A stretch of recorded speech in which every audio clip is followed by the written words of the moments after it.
All this is Dr. Mobeen Sayed from drbeen.com. Welcome to one more show. So the discussion today is a preprint. It is a study from Israel. It has been out there since August. I am a little late presenting it. There are many topics that I'm late on because of the distractions I had. So let's start this discussion. It is very interesting and very important. Um, so here is the preprint. Again, I'll continue to say it is a preprint. This is a preprint. The link is in the description of this video. This is the basic result that we would like to see, and then I'm going to go in detail. The result is this: SARS-CoV-2 naive vaccinees, those people who got the vaccine of SARS-CoV-2 who did not have previous SARS-CoV-2 infection, had a 13.06-fold increased risk for breakthrough infection with the Delta variant compared to those previously infected when the first event means either vaccination or infection, occurred during January and February of 2021.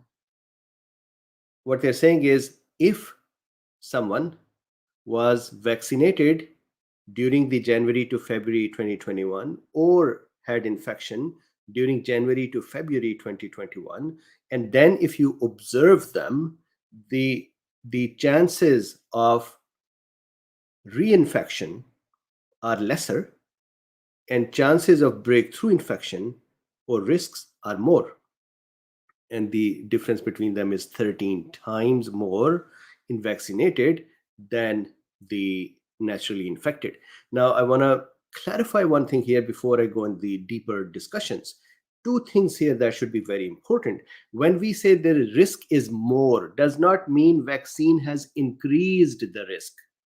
Vaccine has still helped a lot, but here we are helped a lot compared to if you are not vaccinated. So it has a lot of protection. So does the previously infected and recovered person has the protection. And they are saying here, the researchers, that previously infected and recovered has better immunity, robust immunity, and they used the word stronger. So this is their word, and I'll show it to you. Stronger immunity compared to 2 doses of Pfizer vaccine. So this is the takeaway. This is it. This is the discussion finished here. Now I'm going to go over the data itself. I'm going to go look at the efficacy. One important thing to keep in mind is that age was an important factor that changed the this comparison. For example, in 60 plus, the protection reduced a lot compared to this. So let's start our discussion. What is the general takeaway? Let's just once again, so that if somebody just wanted to hear the summary and go, the takeaway is from this study: somebody who is infected and recovered versus somebody who is vaccinated, 2 doses Pfizer, they have not tested 3 doses or not observed for 3 doses, and mostly Delta. Then the one who is infected and recovered has 13 times more protection or less risk of reinfection compared to breakthroughs. So that is what we have. Let's start our discussion.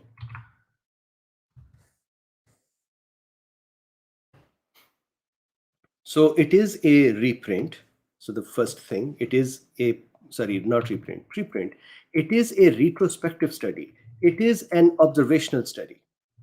So there could be some folks here who would say that, hey, Mubin, you talked about the CDC Kentucky study as well, and I was a little critical of that.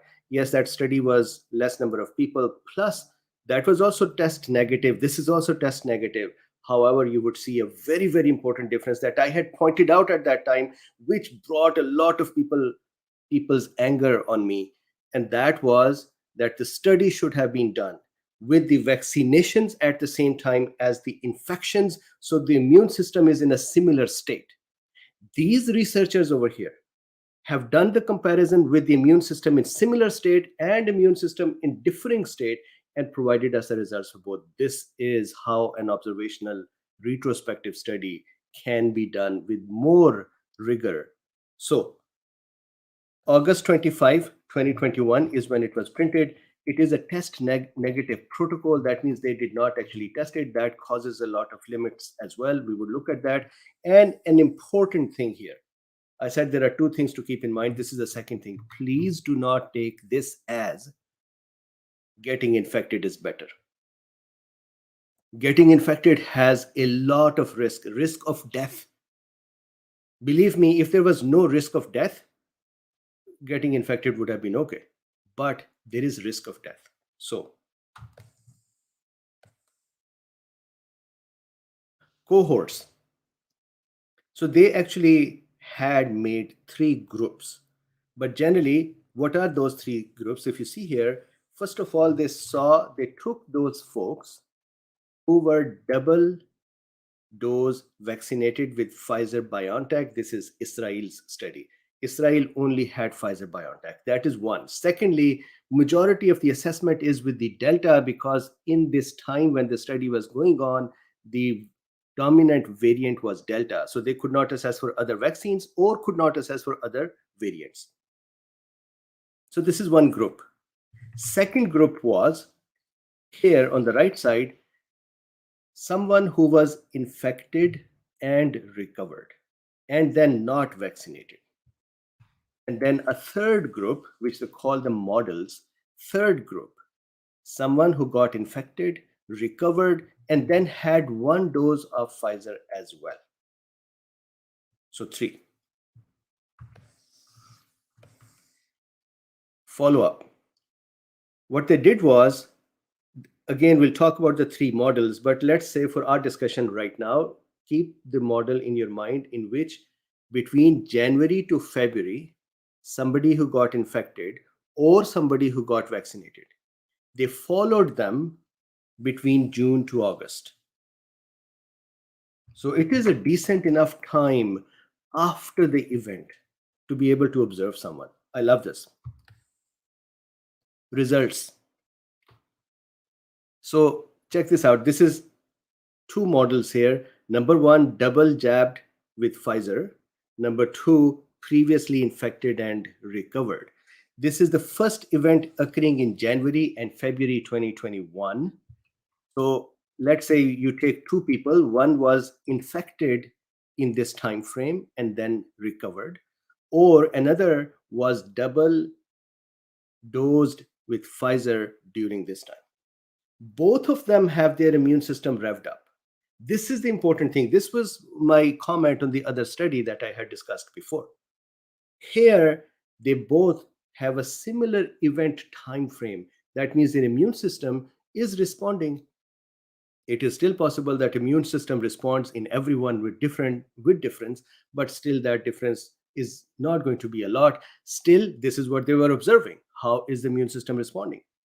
Here is what they found. They found that in people who were double dosed with Pfizer during January to February, and now they're observing them from June to August, they saw that the risk of breakthrough infection, we're talking about the vaccinated, was 13 folds higher, 13.06 times higher than somebody who was during the same time, January to February, infected and recovered. The 95% confidence interval was 8.08 to 21.11 times. What does that mean? This 13 times protection could actually be the lower limit of 8.08, and upper limit could be 21.11 for 95% confidence. And symptomatic infections were similarly different, and the p-value was significant. Love this.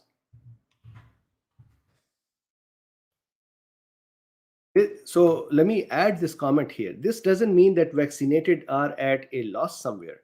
We are still seeing that vaccinated have a very good protection from hospitalization and death. So this is not a ding on the vaccine, but this is a recognition of somebody who was naturally infected. They didn't want to get infected, but they did get infected, and now they have recovered. We should at least recognize that they have immunity. I have been talking about this for a very long time. If you look at my videos in the past, you would see that natural infection provides longer lasting immunity. I had done that study a few months ago. And then last year, I kept talking about the SARS-CoV-1 producing memory cells that can live on, T cells for 10 years, and B cells for 2 to 3 years producing antibodies. Remember those discussions? So here we are seeing some of that. So Pfizer-BionTech, the second model they did was, this is a very interesting discussion. Second model they did was the following. They said, what if we compared somebody who is vaccinated with 2 doses to someone who was infected at any time before? Doesn't matter January to February, doesn't matter to be the same time frame. Let's take previous year. Let's start from March, April of last year. So that means now they may be comparing somebody who was infected in March, April of last year to somebody who was vaccinated in January, February of this year. So remember, this is what I had said last time, that their immunity, somebody who was infected and recovered last year, their immune system would have ramped up and then settled down. And somebody who just got vaccinated, their immune system would be ramped up. They compared them as well. Very smart, very clever. And the result was what? What they were trying to figure out is the natural immunity going to wane? We know that vaccine-based immunity is waning. And I think cool beans here, we actually know that all immunities will wane because that is a behavior of the immune system to reduce production of antibodies and to kill the active cells after some months and to keep the memory cells for the future reactions. But that was the question they asked. Will natural immunity wane? And what they saw was, with this difference in immune system's ramp activation time and then settling time, they saw still folks with the double dose were at 5.96 times more at risk compared to someone who was infected and recovered, even if it was last year. So this statement is important. When we say even if it was last year, that means they were infected, recovered, their immune system stayed ramped up, active for some months, and then it became settled and rested. And even then, when they got reinfected, the question was how many times and what was the count, what was the odds ratio, what was the risk? And here, risk still was with the vaccinated. Once again, I want to keep saying this. This does not mean vaccination increases the risk. This means an infection and recovery provides robust, stronger protection. And this range, 4.85 folds to 7.33 folds, increased odds ratio or risk of infection, breakthrough infection in vaccinated compared to somebody who had infection and recovered anytime last year or this year. Symptomatic disease, 7.13 fold increased risk on the vaccinated side. And again, if you see here, the people who were infected and recovered, they took them from March 2020 till February 2021. Beautiful comparison. So if somebody said, hey, they should have been compared in the same time, like I had said with the Kentucky study before, they would say, yeah, sure, we got that comparison. And if somebody came in and said, well, I want to see if the natural infection had robustness even after a year or 2 or 1.5 years, they said, well, I got that comparison as well. Now, if somebody came in and said, how about somebody who was naturally infected and recovered, and then they were vaccinated as well? They have that answer too. And they saw that after natural infection and recovery, and then 1 dose of vaccine, improved the situation over those who were naturally infected and recovered.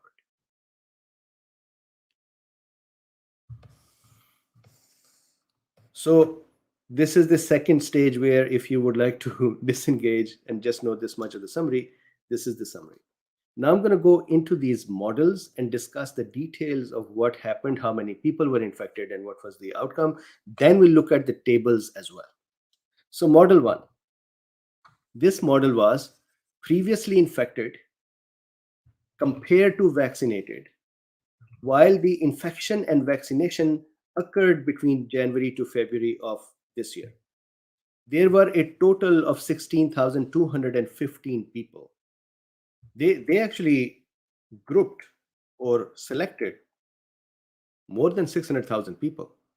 But then they matched people between various groups and models. And so when they would match, the number of people will reduce.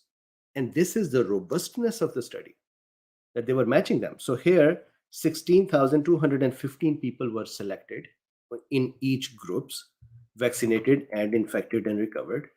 Out of them, in this time frame, June to August, there were 257 cases total. Out of those 257 cases, 238 were breakthrough. 238 were in double dose vaccinated with Pfizer. 19, again, the group sizes are the same. 19 were reinfections. What does this mean? This means if you take two people, one was infected and recovered in January to February, and another person was vaccinated 2 doses in January to February, these two folks, if you put them together, these two groups, if you put them together, then out of 16,215 such folks in each group, 238 infections or breakthroughs versus 19 reinfections. Very interesting. Then symptomatic infection. So the other one, this one was PCR positive. Symptomatic infection. Total 199. Infection with symptoms, 199. Vaccine, double dose, and breakthrough, 191. Reinfections, 8. Hospitalizations, total 9 in this 16,215 in one group, 16,215 in other group. So about 32,000, half vaccinated, half reinfected and recovered. Total hospitalization 9, which in general is a very good number. And out of them, vaccinated were 8, previously infected and recovered were 1.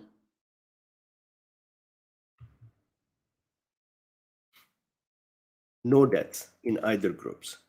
So that is again a very important thing. Somebody who is vaccinated has a robustly reduced risk of death, hospitalization and death.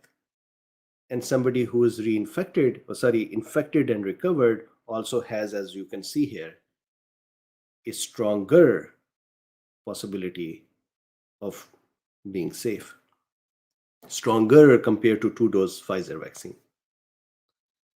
Now, the only one cohort, so they matched them for obesity, for diabetes, for hypertension, for heart disease, for renal disease, and others. They did not see much difference in vaccinated versus infection and recovered. However, age was a factor which reduced the number of folds of protection. So how much was that reduction? I want to show that because that is important.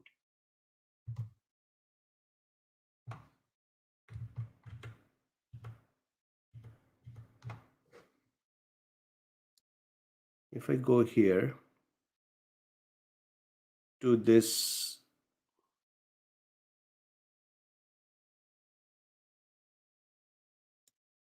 if you look at this table, this is the table 2A. And if you see here, overall, they used previously infected as a reference. Vaccinated had 2.57 beta. Odds ratio was 13.06. That is what we just saw. P-value was 0.001. If you look at the age group here, previous age group, for example, 40 to 15, they use 16 to 39 age group as a reference. 40 to 59 was not statistically significant, the difference, but greater than 60. Instead of 13 times, the odds ratio was 2.7 times. So that is the drastic difference. Still better.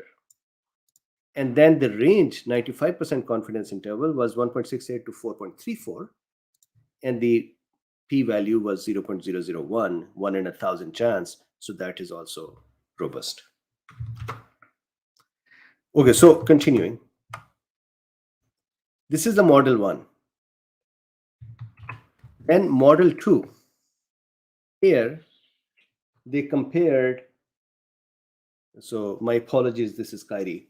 They compared previously infected, and this group, previously infected, was anyone from March of last year till February of this year, who vaccinated. And my assumption is that the vaccinated is February to January, February of this year. So these are the two groups they compared.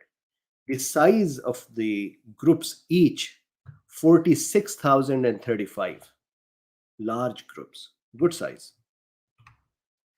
Total cases observed collectively in both groups, 748 in the follow-up time, 640 in the vaccinated, 2-dose vaccinated with Pfizer during January to February. Reinfection, 108.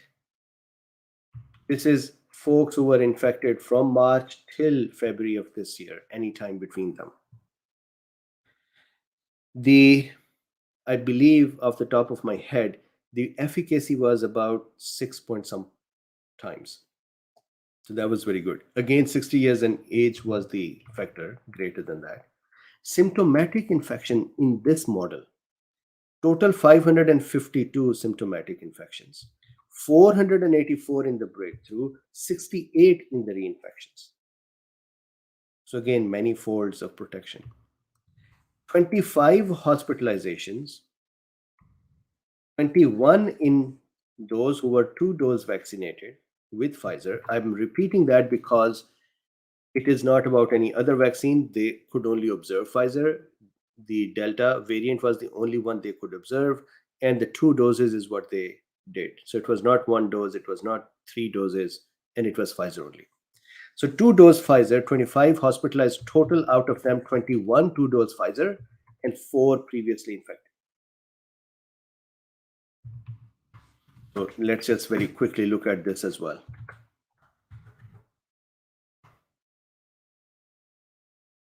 So if you go here to tables, you would see this is the second table. And if you see here,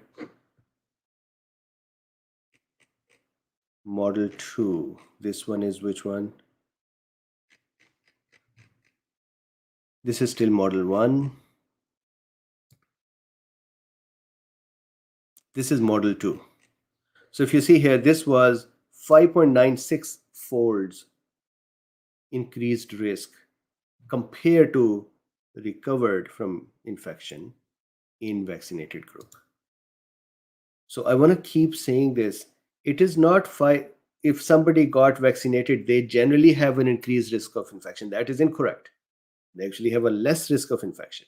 But compared to somebody who was infected and recovered, they have increased risk.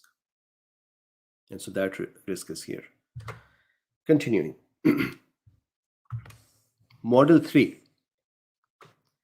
This is infected and recovered versus infected and recovered with 1 dose of vaccine. So PI is previously infected. PI plus vax is previously infected plus vaccinated 1 dose. Size in each group was 14,029 people. Total 57 cases, 37 in previously infected and recovered, 20 in previously infected and recovered and 1 dose vax.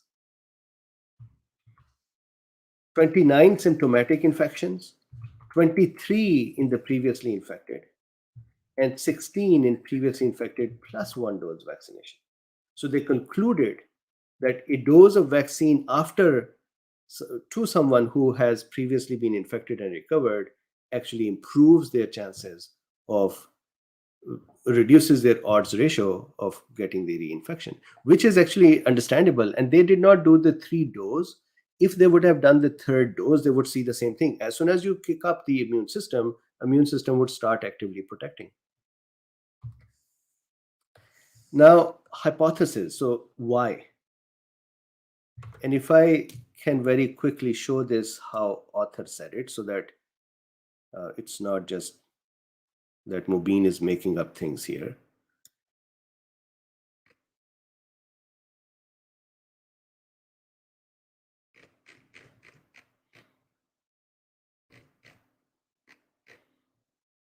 Here, the advantageous protection afforded by natural immunity that this analysis demonstrates could be explained by the more extensive immune response to SARS-CoV-2 protein than that generated by anti-spike protein immune activation conferred by the vaccine. However, as a correlate of protection is yet to be proven, including the role of B cells and T cell immunity, this remains a hypothesis. So I want to make sure that we keep in mind that, one, this is a preprint. Secondly, the possibility is a hypothesis. So one of that is that as the natural infection brings in the whole virus, and then the virus has all of its parts, the M protein, this is the matrix protein, N protein, which is the nucleocapsid protein, which is surrounding the nuclear, the RNA, the material messenger RNA, spike protein, and other parts, RDRPs and other enzymes. So those parts of the virus are there and the antibodies are made against them.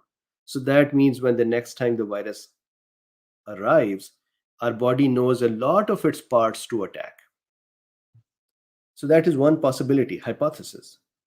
A second hypothesis, which the waning, which I have discussed many times, then in this context, it is a hypothesis. From an immune systems mechanism point of view, that is a known mechanism, page 9 of immunology book that I showed a few days ago. And that is that whenever our immune system ramps up, starts making antibodies, has active B and T cells, those cells start dying about 4 months. They start apoptosing, they start dying because we don't want them to be there forever. However, some of those cells will become memory cells. Some will stay within the infected area. Some will go and circulate in the blood. That these are the cells that T detect, a test would pick up. And then some may go to bone marrow and live there forever, by forever 10, 20 years, conferring long-lasting immunity. And I presented that study in the past where the researchers showed that the bone marrow plasma blast of the SARS-CoV-2 response were found in the bone marrow, which means there could be long-lasting immunity. So those memory cells are formed. So because of this, waning will occur regardless of being the natural infection or the vaccine.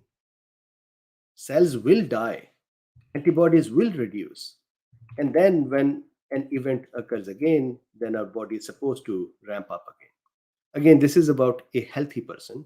It would be different in various people with various comorbidities.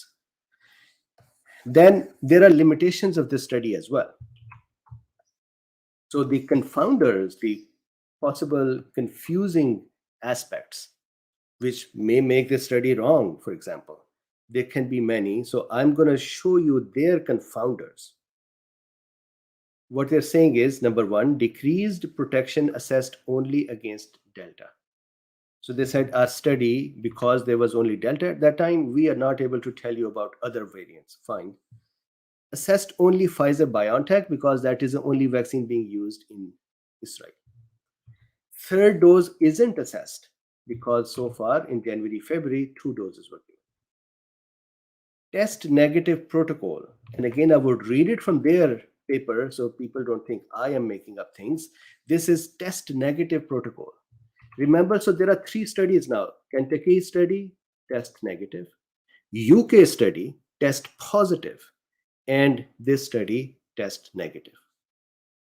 And I have done those previous two before. Today we are doing this third one as well. So all three are present, and they all have interestingly different ways of looking at it. Remember, Kentucky study said vaccinated have better protection than reinfected.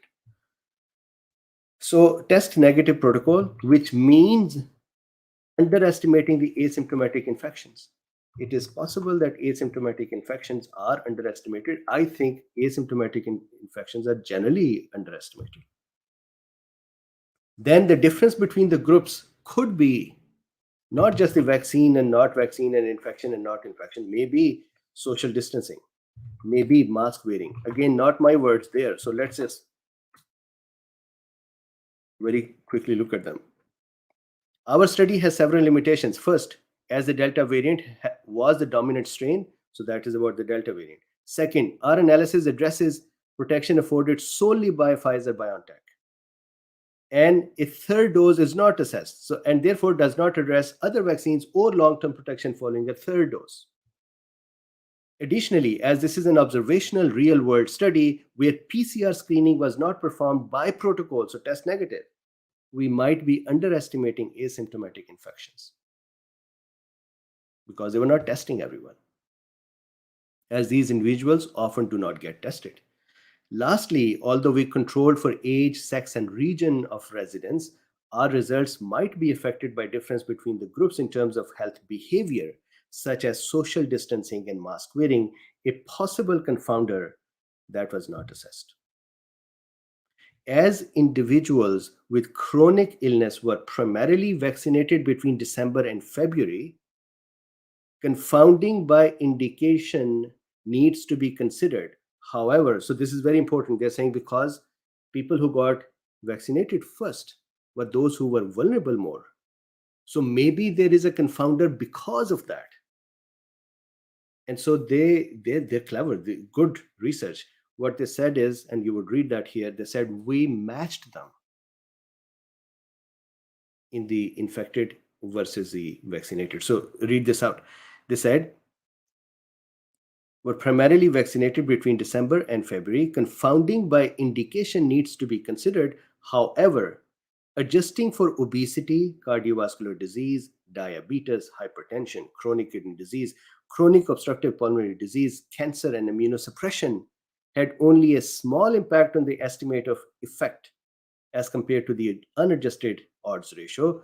Therefore, residual confounding by unmeasured factors is unlikely.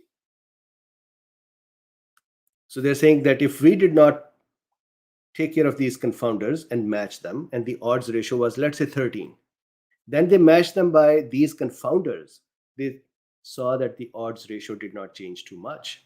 So that means it is unlikely to be the factor. And they kept saying that age was for sure a factor. So this is the talk. This analysis demonstrated that natural immunity affords longer lasting and stronger. Remember in the beginning I said stronger is their word. So here you can read it. This analysis demonstrated that natural immunity affords longer lasting and stronger protection against infection, symptomatic disease, and hospitalization due to the Delta variant of SARS-CoV-2 compared to the Pfizer-BioNTech two-dose vaccine-induced immunity. Notably, individuals who were previously infected with SARS-CoV-2 and given a single dose of BioNTech vaccine gained additional protection against the Delta variant. And just to very quickly, last part, and then we stop. Very quickly, if we look at the Model 3 table, so this is Model 1, Model 1, Model 2, Model 2. This is Model 3. So Model 3 was between previously infected and recovered, one without dose 1 and the other one with dose 1. And if you see here, previously infected was the reference, previously infected and vaccinated minus 0.06, so 0.53 times, so about half time. And the odds, the confidence interval was 0.3 to 0.92. The p-value was good as well. So that is what they had. So with this, so the Luffy is now coming back in. Um, so with this, that is the discussion for today. Please do me a favor. Please like, subscribe, and share. And if you would like to support this work, there are links in the description that you can use to support. You can use PayPal, or you can use Buy Me a Coffee, or you can use Patreon. Thank you very much for your time. I'm going to come back in a few minutes and we'll do a quick chit chat as well. Again, I'm trying to draw less because of my arms, but generally we'll do some chat as well.